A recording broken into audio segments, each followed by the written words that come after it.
Aktivis media sosial, Zamri Vinath menafikan dakwaan bahawa beliau cuba melarikan diri susulan kontroversi yang mengaitkannya dengan tindakan menghasut keganasan.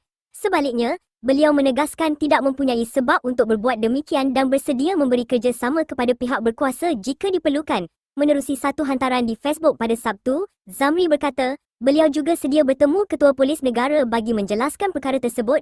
Saya sendiri akan pergi jumpa IGP jika perlu, insya-Allah. Saya tak lari dan tiada keperluan pun untuk lari, katanya.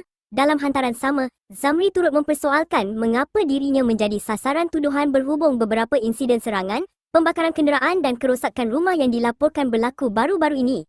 Kenapa hanya saya pula nak kena tuduh? Apa kesalahan saya? Apa yang saya hasut? Tak ada pun orang kita yang pergi serang sesiapa. Tak ada pun pergi bakar kereta sesiapa dan tak ada pun pergi serang rumah sesiapa, katanya. Beliau pada masa sama mendakwa terdapat pihak lain yang didakwa menghasut sehingga berlakunya beberapa insiden keganasan namun tidak berdepan sebarang pertuduhan.